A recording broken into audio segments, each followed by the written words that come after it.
कैसे हो दोस्तों सब। दोस्तों रासायनिक बलगतिकी लेसन कैसा चल रहा है, मजा आ रहा है सबको? रिप्लाई करो, कमेंट करो, बताओ मुझे कि आपको कैसा लग रहा है ये लेसन। आज का जो एपिसोड पढ़ रहे हैं ना, वो एपिसोड अब तक के एपिसोड में सबसे ऊपर। आज बहुत कुछ नया सीखने वाले हो बच्चों। और अब से जो 4 क्लासें रहेंगी ना, 4 एपिसोड जो रहेंगे वो इसी एपिसोड पर आधारित रहेंगे। और कंपटीशन और 12th के अंदर जितने न्यूमेरिकल आते हैं उनके 90% of the numericals in 4 episode से ही रहेंगे बच्चों।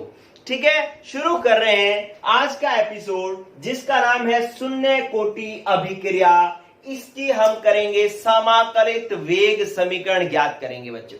ठीक है, शुरू कर रहा हूं, काफी लंबी डेरिवेशन है। ठीक है, एक एक करके सारी बातें क्लियर करते हैं। इधर गौर करें, आपको शुरुआत यहीं से ही करनी है। क्या करना है कि आपके एक अभिक्रिया लिखनी है कि एक क्रियाकारक था और वो बदल रहा था उत्पाद। जब ये अभिक्रिया शुरू नहीं हुई थी, t=0 समय था, तब इसकी सांद्रता, क्रियाकारक की जो सांद्रता थी वो सांद्रता थी R0। R0 मैंने यहां पर 0 लगाया है, ये प्रारंभिक सांद्रता है। ये क्रियाकारक की कौन सी सांद्रता है बच्चों? प्रारंभिक सांद्रता है, प्रारंभिक सांद्रता है क्रियाकारक की। ठीक है, अब क्या हुआ कि जब अभिक्रिया कुछ देर चल ली तो t समय पर इसकी सांद्रता बच गई R। हर चीज को नोट करना है। ये क्या था? ये R0 प्रारंभ में सांद्रता थी। जब अभिक्रिया कुछ समय चली गई तो कुछ सांद्रता क्रियाकारक की उत्पाद में बदल गई, तो अब जो बची हुई सांद्रता जो है वो क्या है? R। तो इसको मैं क्या लिखूंगा? t समय पर सांद्रता है ये किसकी? अभिकारक की, क्रियाकारक की, क्योंकि इसी के नीचे लिख रहा हूं मैं। ठीक है, अब क्या करना है, मुझे यहां पर एक वेग व्यंजक लिखना है। तो वेग व्यंजक इसका क्या लिखा जाएगा कि अभिक्रिया का वेग dr/dt। ये समझ में आ रहा है बच्चों कि वेग क्या होता है? क्रियाकारक की सांद्रता में परिवर्तन बटा में समय में परिवर्तन। और क्रियाकारक की सांद्रता में परिवर्तन लिया है, इसलिए यहां पर क्या आएगा? माइनस आएगा। ठीक है, और ये समानुपाती होता है क्रियाकारक की सांद्रता के, क्रियाकारक की सांद्रता के। और क्योंकि हम शून्य कोटि अभिक्रिया को पढ़ रहे हैं तो क्रियाकारक की सांद्रता पर पावर कितनी आएगी? 0, क्योंकि जितनी यहां पर जो पावर होती है वही तो कोटि होती है। ठीक है, तो ये आपके पास समीकरण बन गई। ये मैंने यहां पर जगह छोड़ करके क्यों लिखा है? ये इसलिए लिखा है बच्चों क्योंकि अब मैं इसकी परिभाषा बनाने वाला हूं शून्य कोटि अभिक्रिया की। तो क्या कहेंगे कि वह अभिक्रिया, शून्य कोटि अभिक्रिया की परिभाषा बन रही है बच्चों, वह अभिक्रिया जिसमें अभिक्रिया वेग क्रियाकारक की सांद्रता के शून्य घात के समानुपाती होती है, उसे हम डैश डैश करके लिख रहा हूं कि शून्य कोटि अभिक्रिया कहते हैं। क्या ये बात समझ में आ गई बच्चों? क्या कि ये क्या था? अभिक्रिया वेग, और ये क्या थी? क्रियाकारक की सांद्रता। मैं t समय पर बात कर रहा हूं क्योंकि अभिक्रिया t समय पर चल रही है। t0 समय पर तो अभिक्रिया शुरू ही नहीं हुई थी। ठीक है, तो अपने पास अभिक्रिया वेग समानुपाती है क्रियाकारक की सांद्रता के शून्य घात के। ठीक है, तो आपके पास परिभाषा बन गई है कि वह अभिक्रिया जिसमें अभिक्रिया वेग क्रियाकारक की सांद्रता के शून्य घात के समानुपाती होती है, उसे हम शून्य कोटि अभिक्रिया कहते हैं। चलो, एक बात आपकी क्लियर होगी। आप एक और परिभाषा भी लिख सकते हैं जो हमने पहले पढ़ी है। क्या? कि वह अभिक्रिया जिसमें अभिक्रिया वेग क्रियाकारक की सांद्रता पर निर्भर नहीं करता, उसको भी हम शून्य कोटि अभिक्रिया ही कहते हैं। चलो, अब आप देखेंगे बच्चों कि आपने क्या करना है, यहां पर समानुपाती का निशान हटाओगे तो वेग नियतांक आएगा, और अपने पास वेग नियतांक आ गया dr/dt बराबर k। वेग नियतांक आ जाएगा k और r की पावर 0। ठीक है, अब एक चीज आप इधर ध्यान दें, मैं यहां पर लिख रहा हूं, गौर करना कि जब किसी चर की घात 0 होती है, इसकी पावर r की पावर 0 है, तो इसका मान कितना हो जाएगा? 1। इसका मान कितना आ जाएगा? 1। अब r की पावर 0 है तो इसकी जगह 1 हो जाएगा। चलो, फिर अपने पास dr माइनस dr में dt बराबर क्या बच गया? k।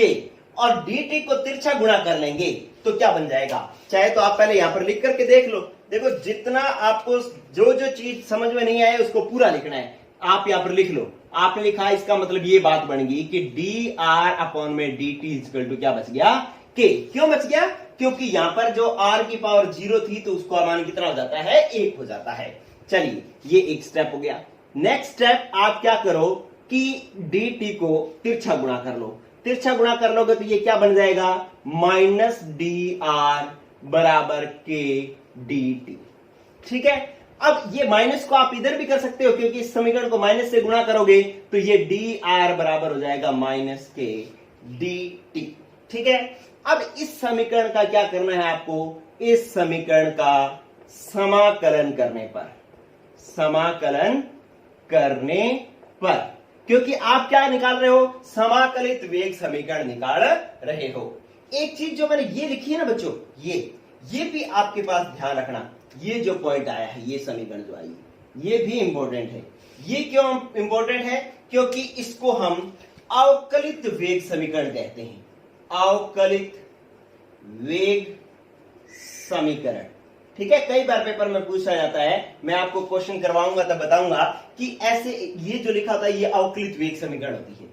न्यूमेरिकल दे देता है, कहता है कि इसका अवकलित वेग समीकरण क्या होगा, तो अवकलित वेग समीकरण यही है। इसको हम वेग व्यंजक भी कहते हैं, ये भी यही होता है। ठीक है, अब इससे हमने क्या कर लिया, ये समीकरण निकाल ली। अब इस समीकरण का हम क्या करते हैं, समाकलन करते हैं। समाकलन हमारा क्या होगा कि समाकलन होगा, आपके पास डी आर है, डी आर का समाकलन क्या होगा बच्चों, इस तरीके से आप समाकलन का निशान यूं लगाते हो ना, बराबर, फिर आपके पास आ जाएगा माइनस के डी टी, इसका भी आप समाकलन करोगे। ठीक है, तो डी आर का जो समाकलन होता है वो क्या होता है बच्चों, डी आर का समाकलन होता है आर।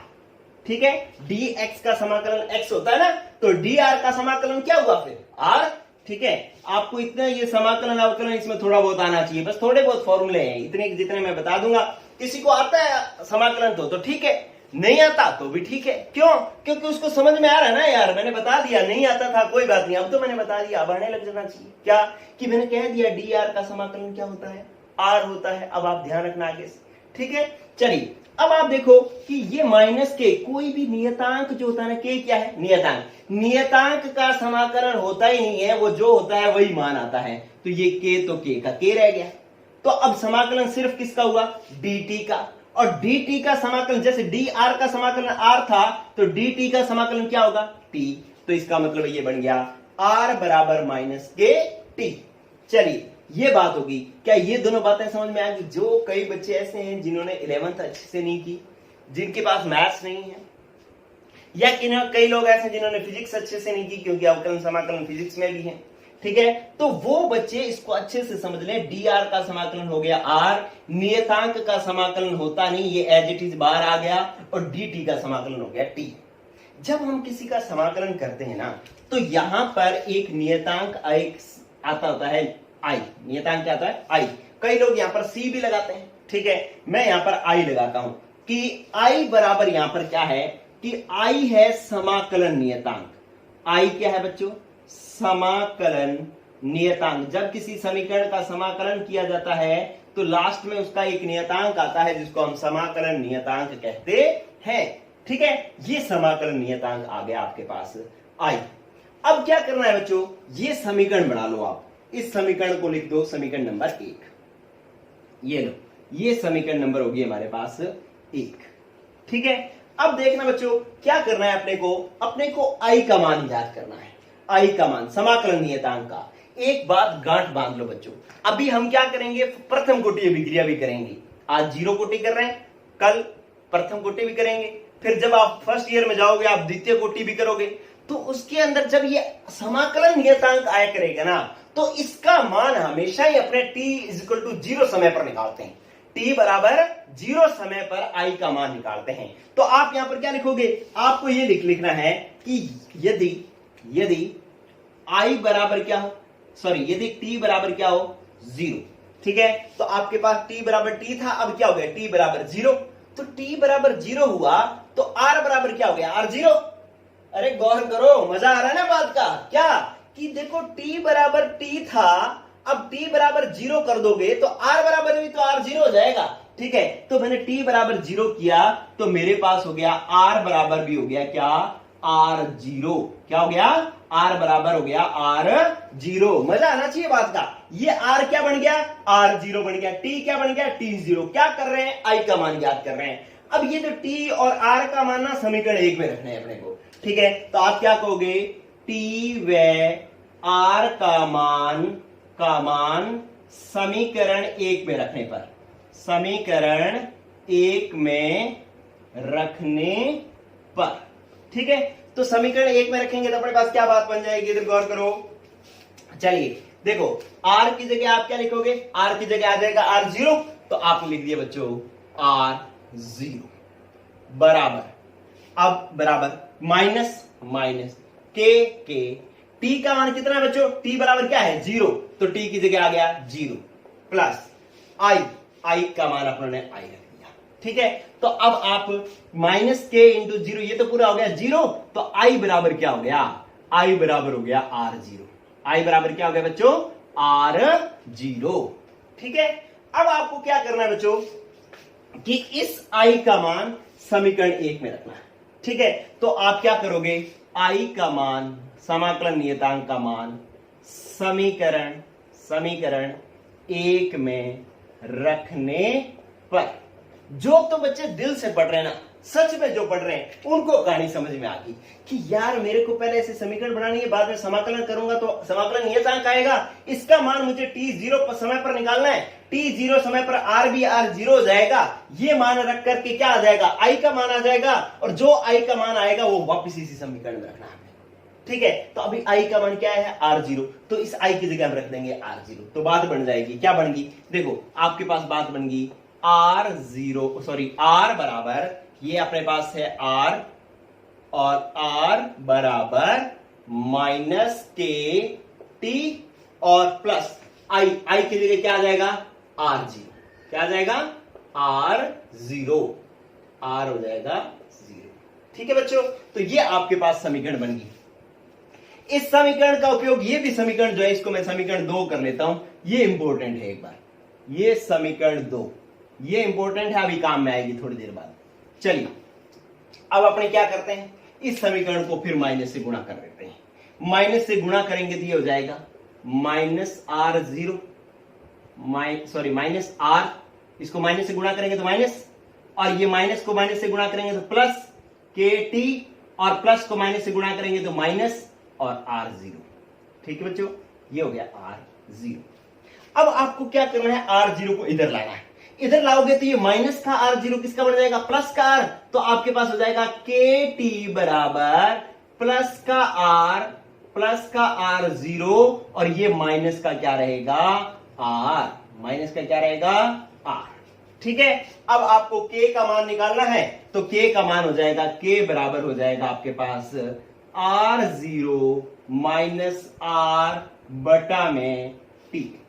ये लो, ये आपके पास समीकरण बन गई। बस यही समीकरण, आपको वेग नियतांक का मान जो ज्ञात करना है, यही आपके पास समाकलित वेग समीकरण है। ये लो, ठीक है, इससे आप t का मान भी निकाल सकते हो। इधर t कर लोगे, k यहां कर लोगे तो t का मान आ जाएगा, समय आ जाएगा, और k का वेग नियतांक का मान ज्ञात करना है तो इस तरीके से ज्ञात कर सकते हो। ये समीकरण नंबर 3, ये वेरी इंपॉर्टेंट समीकरण है। ठीक है, आपने यहां से बात समझ में आया, आपने i का मान रख लिया, समीकरण को माइनस से गुणा कर लिया, ये माइनस r0 को इधर लाए तो क्या हो गया, प्लस का r0 हो जाएगा, माइनस वाला प्लस में बदल जाएगा, और ये माइनस r तो है ही, ये माइनस r हो गया। kt बराबर में ये वाला kt है ही, k बराबर हो गया बटा में t। बच्चों एक देखें, r0 क्या थी, प्रारंभिक सांद्रता, r0 क्या थी, प्रारंभिक सांद्रता, और r क्या थी, t समय पर सांद्रता। तो आपको k निकालना होगा ना, तो आप प्रारंभिक सांद्रता का मान लिखा करेंगे। न्यूमेरिकल में क्या होगा कि प्रारंभिक सांद्रता दी गई होगी, उस प्रारंभिक सांद्रता का मान रखोगे, फिर t समय पर जो सांद्रता दे रखी होगी उसका मान रखोगे, और बटा में जो समय दे रखा है उससे भाग दोगे तो आपके पास k आ जाएगा। ठीक है, तो इस तरीके से आपके पास ये डेरिवेशन हुआ कंप्लीट। बच्चों इसका ले लो स्क्रीनशॉट, एक बार ये पढ़ने के बाद में ना रफ फटाफट अपना खुद का लिख करके देख लेना, आपको बात समझ में आ जाएगी। ठीक है बच्चों, चलिए अब बात करते हैं नेक्स्ट। अब हमें क्या करना है, नंबर 1। अब इसमें कई चीजें आपको बदलनी है, अलग अलग जो आपने यहां पर मान रखे हैं समीकरण 2 और समीकरण 3 का उपयोग अब हमें करना है। चलिए साफ कर दूं मैं इसको, ये लो बच्चों, स्क्रीनशॉट ले लो। ओके ठीक है बच्चों। अब देखिए, अब आपको क्या करना है, जिसको थोड़ा सा मैथ्स में इंटरेस्ट है या जिसको मतलब लॉजिकल चीजों में इंटरेस्ट है, उनके लिए तो ये टॉपिक जो है बहुत ही मजेदार है। ठीक है, ये जो मैं कर रहा हूं ना, जो भी मैंने स्टेप काम में लिए हैं, वो सारे के सारे स्टेप फर्स्ट ऑर्डर में भी होंगे, वो सारे के सारे स्टेप सेकंड ऑर्डर में भी होंगे, मतलब प्रथम कोटि और द्वितीय कोटि अभिक्रिया में भी होंगे। चलिए अब आप देखो कि आपको क्या करना है, P व R के मध्य ग्राफ खींचना है। T व R के मध्य ग्राफ खींचना है। ठीक है, चलो इसके लिए आप समीकरण कौन सा काम में लोगे, ये वाली समीकरण काम में लोगे। ठीक है, तो आपके पास समीकरण 2 के अनुसार, समीकरण 2 के अनुसार आपके पास समीकरण क्या है, समीकरण है R बराबर -k इंटू टी और प्लस R0। ठीक है, ये आपके पास समीकरण है। ये समीकरण की अगर अपने तुलना करें ना, ये समीकरण किसके तुल्य आ रही है, देखो एक सरल रेखा समीकरण होती है, सरल रेखा समीकरण। ठीक है, कौन सी होती है, y बराबर होती है mx प्लस में c, mx प्लस में c। अब मैं यहां पर कंसेप्ट सिखा रहा हूं, गौर कर लेना बच्चों। आपको क्या करना है कि t व r के बीच में ग्राफ खींचना है। ठीक है, तो एक तो अपने पास t कहां रहा, ये रहा, और ये x रहा। इसका मतलब आपको x और y के बीच में ग्राफ खींचना है, t और r के बीच में ग्राफ खींचना है। ठीक है, तो ये रहा t और ये रहा r, इन दोनों के बीच में तो ग्राफ खींचना है। ठीक है, तो मैं ग्राफ बना लेता हूं, कहां बनाता हूं ग्राफ, ये बना लेता हूं यहां पे। देखो मैंने r और ये लो, मैंने r का मतलब है सांद्रता और t का मतलब है समय, इन दोनों के बीच में ग्राफ खींचना है। ठीक है, अब क्या होगा बच्चों कि यहां पर जो ये दोनों वैल्यू तो आ गई, ग्राफ में आ गई ना दोनों वैल्यू। अब बच गया m की वैल्यू क्या है, -k का मतलब है कि अगर ये m जो होता है ना, आपने x और y के बीच में तो ग्राफ खींच लिया। अब इसके अंदर जो m होता है ना बच्चों, m किसको प्रदर्शित करता है, ढाल को प्रदर्शित करता है, ढाल को। कि अगर m का मान प्लस में आए तो ये ग्राफ लाइन ऐसे ऊपर की तरफ जाएगी, ये गौर करना। और अगर m का मान माइनस में हो तो ये ग्राफ लाइन ऐसे नीचे की तरफ आती होती है। ये समझ पा रहे हो आप कि m किसको प्रदर्शित करता है, इस ग्राफ रेखा की ढाल को। अगर m का मान प्लस में हो तो ग्राफ लाइन ऐसे ऊपर की तरफ जाती होती है, अगर m का मान माइनस में हो तो ग्राफ रेखा नीचे की तरफ जाती होती है। अभी m का मान क्या है, m यहां पर क्या है, -k है, तो ग्राफ लाइन कैसे जाएगी, नीचे की तरफ जाएगी। ठीक है बच्चों, एक बात आपको ये क्लियर हो जानी चाहिए, ये वाली, ये बेसिक बात है जो आपको आगे हर टॉपिक में काम में लेनी है। अच्छा, आपको y समझ में आ गया, x समझ में आ गया, m आ गया। अब बचा c क्या है, R0 है। c जो होता है वो ग्राफ में अंतः खंड को प्रदर्शित करता है। किसको प्रदर्शित करता है, अंतः खंड को। कि आपने जो यू ग्राफ बनाया है ऐसे करके, ये ग्राफ यहां 0 से शुरू होगा, यहां से शुरू होगा, यहां से शुरू होगा, कहां से शुरू होगा, ये बात कौन प्रदर्शित करता है, ये c बताता होता है।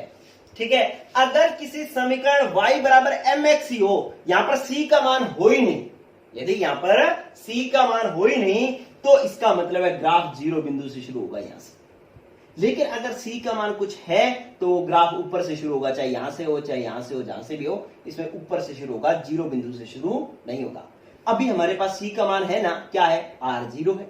ठीक है, c का मान क्या है, R0 है, तो इसका मतलब ये ग्राफ लाइन इस 0 बिंदु से शुरू नहीं होगी। ये 0 से कब शुरू होती, जब यहां पर प्लस में कोई मान ना होता। ये आपको मैथ से ही समझनी पड़ेगी। चलिए अब मैं इस ग्राफ लाइन को यहां से बनाता हूं। ये मेरे पास रही प्रारंभिक सांद्रता क्या है, R0 क्या आती है, प्रारंभिक सांद्रता, ये सबसे ज्यादा है ना, तो इसलिए मैंने इस ग्राफ को यहां बनाया। अब ये ढाल कैसे आएगा, नीचे की तरफ यूं आएगा। ठीक है, ढाल क्या है आपके पास, ढाल बराबर है माइनस के, माइनस में है इसलिए नीचे की तरफ आया। ये ग्राफ लाइन यहीं से क्यों शुरू हुई? क्योंकि ये R0 दे रखा था, C का मान दे रखा था R0, तो इतनी जगह हमने जो छोड़ी है वो इसका क्या है? अंतःखंड है। ये आपका अंतःखंड है। तो इस तरीके से R और T के बीच में ग्राफ आ गया। ठीक है, तो आपने जब ये समीकरण लिखी तो आपको ग्राफ खींचना था किस किस के बीच में बच्चों? Y और X के बीच में। Y है आपके पास R और X है T, तो इन दोनों के बीच में हमने R और T, इसके बीच में ग्राफ खींच लिया। अब यहां पर जो साथ में M लिखा होता है, M किसको प्रदर्शित करता है? ढाल को। ढाल अगर M का मान 0 प्लस में हो तो ये ढाल ऊपर की तरफ जाता है, M का मान माइनस में हो तो ढाल नीचे की तरफ जाता है। ठीक है, अब क्या हुआ कि जो आपके पास M की वैल्यू जो है यहां पर माइनस के थी, तो ढाल नीचे की तरफ जाएगा, तो ये लो ढाल नीचे की तरफ जा रहा है। ठीक है, अगर ये K प्लस का होता तो ढाल जो है ऊपर की तरफ जाता, ये ग्राफ लाइन ऐसे जाती। समझ में आ रही है बात आपको? ठीक है, अब क्या करना है कि आपके ने देखा C क्या होता है?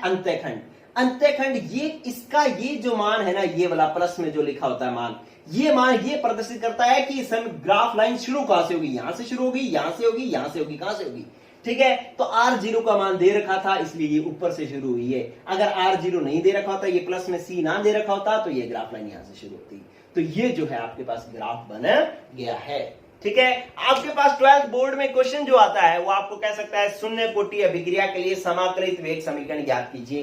तो अभी जो मैंने पूरा डेरिवेशन किया था वो, अगर आपको कह दे कि शून्य कोटि अभिक्रिया के लिए R व T के मध्य ग्राफ खींचिए, तो ये ग्राफ हो जाएगा। ठीक है, तो इस तरीके से ये आपको ध्यान रखना है। चलिए बच्चों, एक और ग्राफ ध्यान रखना है क्योंकि इससे ग्राफ से कई क्वेश्चन आ जाते हैं। चलो, क्या है ये देखो आप, ये मैंने बनाया। एक आपसे ग्राफ ये पूछ लेता है कि वेग व सांद्रता में, वेग व सांद्रता में ग्राफ। ठीक है, वेग व सांद्रता में ग्राफ। तो वेग और सांद्रता में ग्राफ जो है ना, आपके पास वेग और सांद्रता। ठीक है, तो आप चाहे सांद्रता में कितना ही परिवर्तन करते रहो, वेग जो है नियत ही रहता है। क्यों? क्योंकि सांद्रता पर जो है वेग निर्भर नहीं करता शून्य कोटि अभिक्रिया में, इसलिए शून्य कोटि अभिक्रिया के लिए वेग और सांद्रता का ग्राफ ये आएगा, ध्यान रखना। ठीक है, शून्य कोटि अभिक्रिया के लिए सांद्रता और वेग का ग्राफ ऐसे सीधा ही आएगा। क्यों?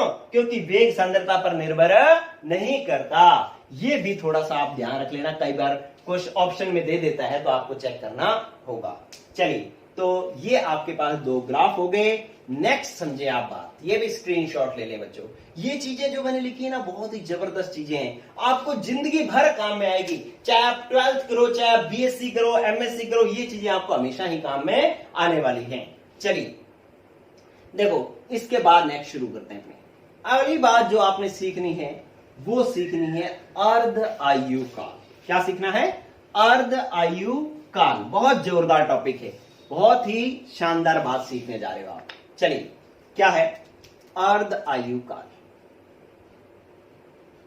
अर्ध आयु काल।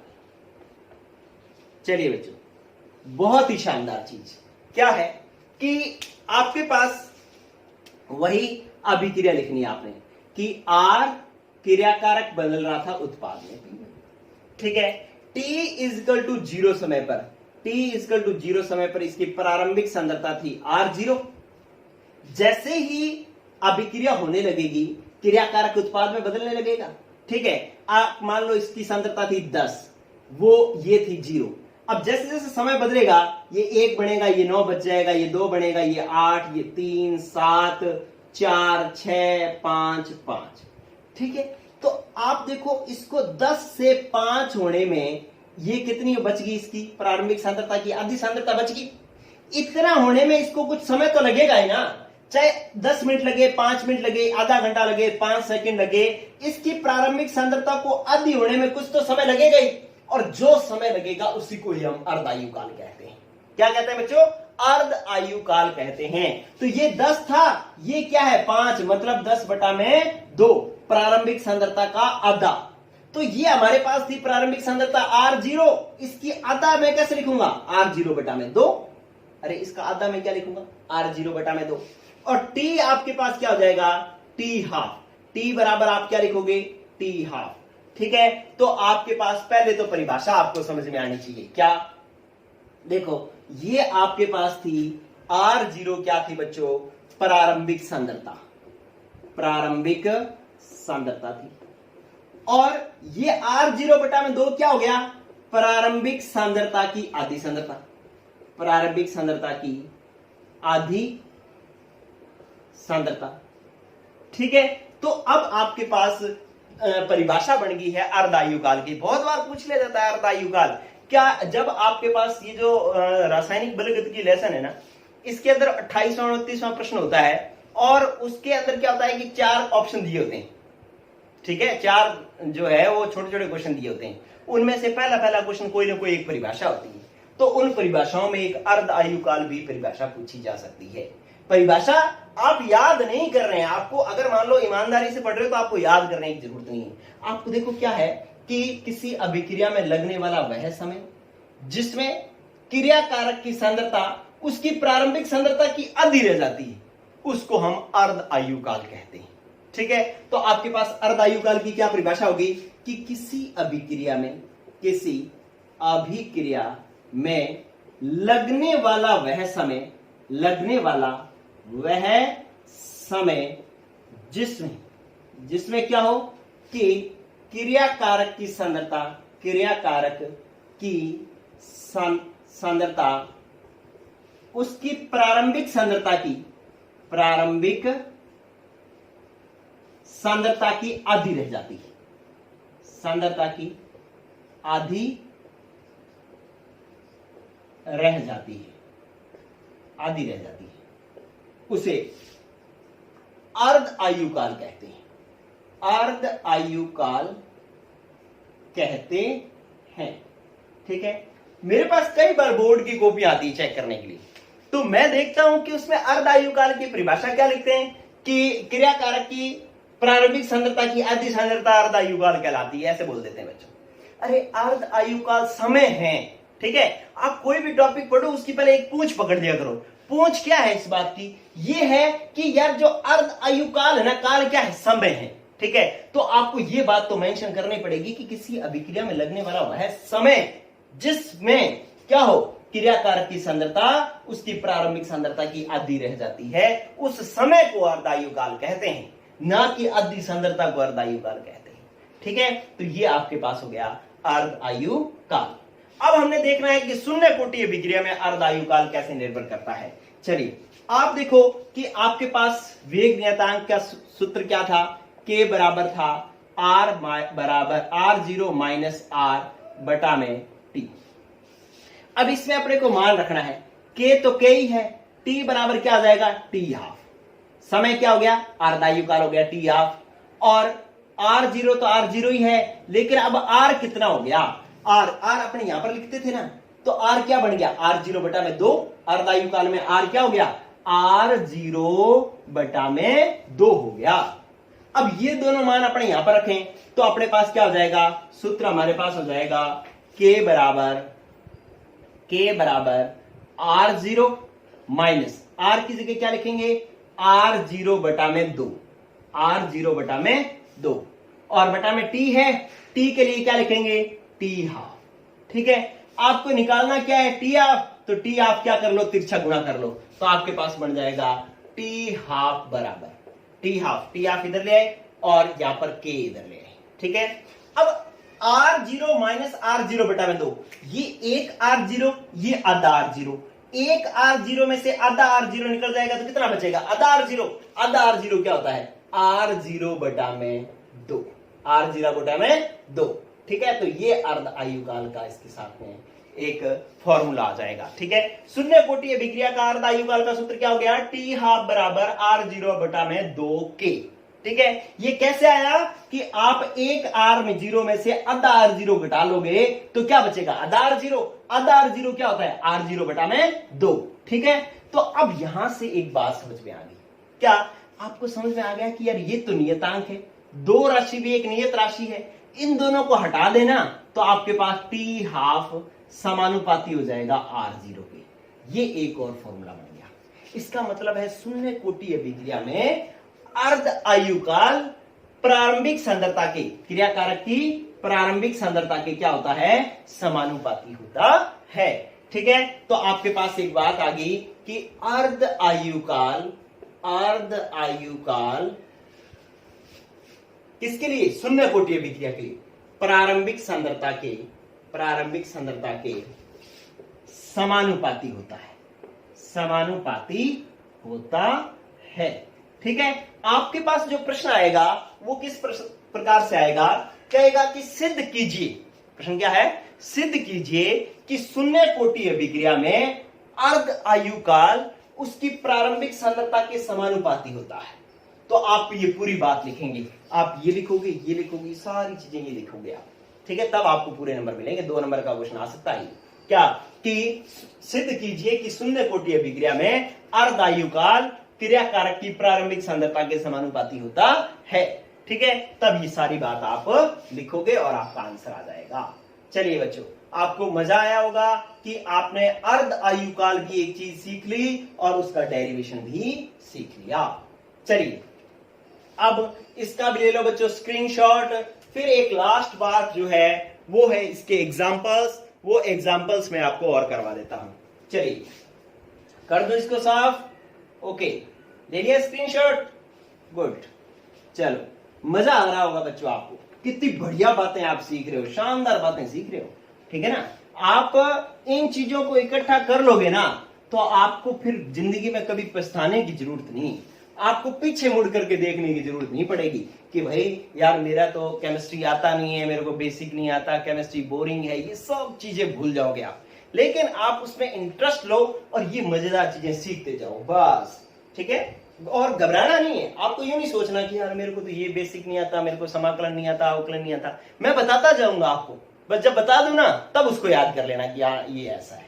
ठीक है, चलिए अब कुछ एग्जांपल्स, ये देखो एग्जांपल्स लिखा है मैंने यहां पर। इसका भी एक बहुत शानदार प्रश्न करवा रहा हूं मैं। पहला एग्जांपल कि NH3 का टंगस्टन की सतह पर, टंगस्टन का सूत्र होता है, प्रतीक होता है W, टंगस्टन की सतह पर उच्च दाब पर अगर मैं इसका वियोजन कराऊं किसमें, N2 और 3H2 में, तो ये एक शून्य कोटि अभिक्रिया का उदाहरण है। ठीक है, और उदाहरण नंबर 2, अगर मैं PH3 का 2PH3 का मोलिब्डेनम पर उच्च दाब पर अपघटन करवाऊं तो ये बन जाएगा 2P + 3H2। ये भी एक शून्य कोटि अभिक्रिया का उदाहरण है। और भी है कि जैसे HI का अपघटन है सोने की सतह पर AU की सतह पर उच्च दाब पर। ठीक है, तो ये भी H2 + I2, ये भी शून्य कोटि अभिक्रिया का उदाहरण है। एक ये अभिक्रिया है कि H2 + Cl2, ये जल की सतह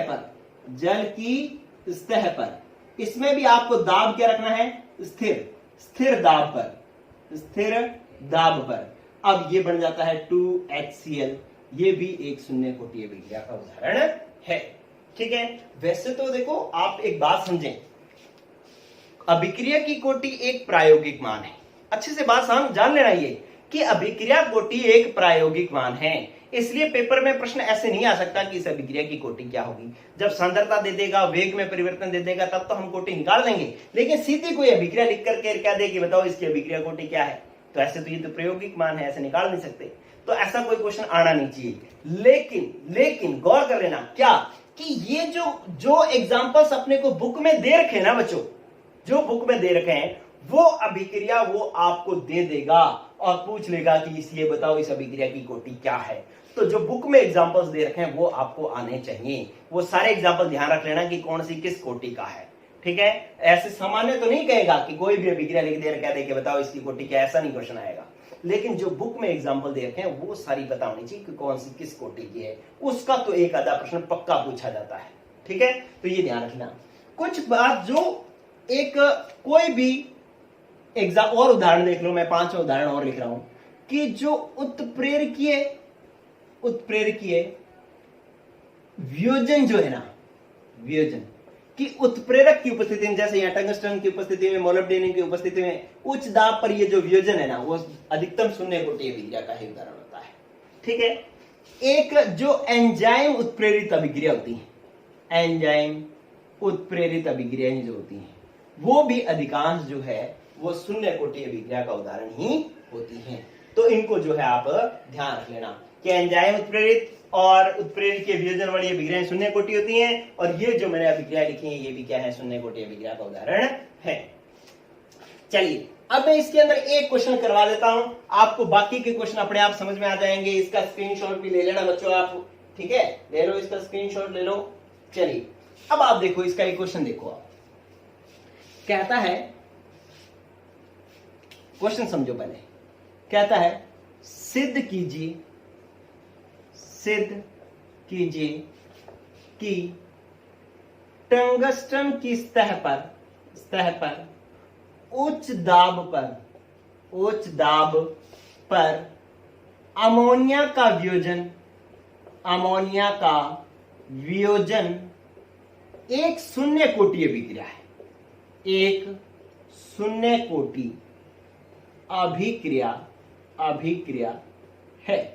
ठीक है, ऐसा ये क्वेश्चन जो है सीबीएसई के अंदर बहुत बार पूछा गया है, एनसीईआरटी सिलेबस में बहुत बार पूछा गया है। ठीक है, और आरबीएससी में भी पूछा जा सकता है, कोई बड़ी बात नहीं है। आप गौर करना है इस क्वेश्चन को, आंसर देखें इसका। आप पहले तो बात समझें कि आपने उच्च दाब किया है, इसका मतलब पात्र बंद है। पात्र क्या है? बंद। ये लो जी, पात्र बंद है। ठीक है, इसके अंदर आपने क्या रख रखा है? टंगस्टन। ये लो आपने रख दिया टंगस्टन। ठीक है, इसके ऊपर क्या रखा है? अमोनिया। अमोनिया भर रखी है उच्च दाब के पर, उच्च दाब पर आपने अमोनिया भर रखी है। ठीक है, तो इसकी सतह पर जो अमोनिया है वो NH3 है। ठीक है, अब ये अमोनिया जो है वो टूटेगी किसके अंदर? N2 और H2 के अंदर टूटेगी। देखो आपके पास अभिक्रिया क्या है? अमोनिया टूटती है N2 प्लस H2 के अंदर, ये टूटेगी। तो इसका मतलब जैसी अभिक्रिया होगी, इस पूरे में ही अमोनिया भरी हुई है, लेकिन मैं इसमें से क्रिया कारक किसको मानूंगा? जो टंगस्टन की सतह पर है, इसकी सतह के ऊपर जो है ना, मैं उसी को अभिकारक मानूंगा, बाकी को अभिकारक नहीं मानूंगा। क्यों? क्योंकि टूटेगी वही जो टंगस्टन की सतह पर आएगी। मजेदार बात है, देखो गौर कर लेना, बहुत शानदार बात बता रहा हूं। क्या कि जो ये टंगस्टन की सतह है ना बच्चों, इसके ऊपर जो अमोनिया है, वो जो टूटेगी ना, वही क्रियाकारक होगी। यहां पर कोई अमोनिया पड़ी है तो वो टूटेगी नहीं और वो क्रियाकारक नहीं होगी। क्लियर? एक बात समझ में आ गई। अब मान लो कि इस टंगस्टन की सतह पर 10 अमोनिया के अणु थे। कितने पड़े थे? 10। तो ये 10 क्रियाकारक थे मेरे पास, 10 क्रियाकारक थे। ठीक है, अब आप देखो कि इसमें से मान लो 2 अणु जो है वो टूट गए। 2 अणु क्या हो गए? टूट गए। अब टंगस्टन की सतह पर कितने बच गए? 8। लेकिन क्या हुआ कि पूरे पात्र में ही अमोनिया भरी हुई है उच्च दाब पर। जैसे ही 2 टूटे, इसमें से 2 टूट करके उत्पाद में बदले, 2 नए इस पर फिर जमा हो जाएंगे, 2 नए फिर जमा हो जाएंगे। तो इस टंगस्टन की सतह पर तो अमोनिया के 10 के 10 अणु ही रहे ना, वो तो कम नहीं हुए। ठीक है, इसमें से जैसे एक टूटेगा एक आगे जमा हो जाएगा, जैसे टूटेगा एक आगे जमा हो जाएगा। तो इसका मतलब टंगस्टन की सतह पर तो क्रियाकारक की सांद्रता नियत रह रही है, वो नहीं बदल रही। वो तो 10 के 10 ही रह रहे हैं। 10 में से एक टूटेगा तो बाहर से एक आकर के जमा हो जाएगा, क्योंकि पूरे पात्र में अमोनिया भरी हुई है। ठीक है, तो इसका मतलब ये हुआ कि अमोनिया की सांद्रता में अभिक्रिया के दौरान क्या नहीं हो रहा? परिवर्तन नहीं हो रहा है। ठीक है, और बस बात बन गई। क्या कि जिसको ये पता है ना कि अभिक्रिया कोटि क्या थी, अभिक्रिया कोटि ये थी कि किसी अभिक्रिया में वह क्रियाकारक जिसकी सांद्रता में अभिक्रिया के दौरान परिवर्तन आता है, उसे हम अभिक्रिया कोटि में गिनते हैं। जिसकी सांद्रता में अभिक्रिया के दौरान परिवर्तन नहीं आता, उसे हम अभिक्रिया कोटि में गिनते ही नहीं। तो एक अमोनिया ही क्रियाकारक था और उसकी सांद्रता में भी अभिक्रिया के दौरान परिवर्तन नहीं हो रहा, तो इसका मतलब है इसको हम अभिक्रिया कोटि में नहीं गिनेंगे तो अभिक्रिया कोटि कौन सी होगी? शून्य कोटि अभिक्रिया होगी। वाओ, मजा आना चाहिए बात का। क्यों? क्योंकि बहुत शानदार चीज सीखें। क्या सीखें? कि आप कहोगे कि चूंकि, जब ये प्रश्न दिया जाएगा उत्तर कैसे लिखना है, देखो आप, ये तो मैंने समझाने का तरीका हुआ। देखो आप क्या लिखेंगे, आप लिखेंगे कि चूंकि अभिक्रिया कोटि में उन्हीं क्रिया कारकों को गिना जाता है जिनकी सांद्रता में अभिक्रिया के दौरान परिवर्तन होता है, ठीक है। परंतु टंगस्टन की सतह पर उच्च दाब पर अमोनिया का वियोजन होने पर टंगस्टन की सतह पर अमोनिया की सांद्रता में परिवर्तन नहीं होता। जो ही कोई एक अणु अमोनिया का वियोजित होता है तो पात्र में से दूसरा अणु आकर के टंगस्टन की सतह पर जमा हो जाता है। इसलिए टंगस्टन की सतह पर अमोनिया की सांद्रता में परिवर्तन नहीं आता, अतः अमोनिया को अभिक्रिया कोटि में नहीं गिना जाएगा। नहीं गिना जाएगा तो अभिक्रिया की कोटि क्या हो जाएगी बच्चों? शून्य कोटि अभिक्रिया हो जाएगी। बोलो वाओ, मजा आया ना चाहिए बात का, ठीक है। तभी तो आपको याद होगा। जब तक आप ये महसूस नहीं करोगे कि यार मैंने बात बढ़िया सीखी, तब तक याद भी नहीं होगा। अगर आपके एक्सप्रेशन सेम रहेंगे ना, मैं चाहे कितना ही बढ़िया बोलता रहूं, कितना ही चिल्ला करके बोलता रहूं, आपका एक्सप्रेशन ऐसे सीधा ही रहेगा, हाँ ठीक है ठीक है, तो फिर उसका कोई मतलब नहीं है। जैसे ही अगर मैंने कोई बढ़िया बात सीखी और आपकी आंखें ऐसे ऐसे पुतली ऐसे फैल गई, वाह, तो मतलब आपको याद हो गया, ठीक है। तो अंदर खुशी जाहिर करनी है, नई चीज अच्छी चीज जान करके अंदर खुशी जाहिर करनी है, पता तभी याद होंगी बच्चों, ठीक है। तो ये आपका आज का और एग्जांपल्स और ये क्वेश्चन जो है इसका स्क्रीनशॉट ले लो। न्यूमेरिकल्स अभी रह रहे हैं, ठीक है। न्यूमेरिकल्स मैं अभी करवाऊंगा क्योंकि हमारे न्यूमेरिकल्स के बिना टॉपिक कंप्लीट नहीं होता, ठीक है। तभी उस टॉपिक की गहराई समझ में आती है जब हम न्यूमेरिकल करते हैं। तो आज के लिए इतना है बच्चों। कल हम करेंगे प्रथम कोटि अभिक्रिया और फिर दोनों के इकट्ठे करेंगे न्यूमेरिकल। Okay, good luck. इस टॉपिक को अच्छे से कर लेना, बहुत अच्छे से, एक एक पॉइंट का कारण ढूंढ लेना। कोई नहीं समझ में आया तो कमेंट में क्वेश्चन जरूर पूछना मुझे, ठीक है। ओके बाय, गुड लक, पढ़ते रहो।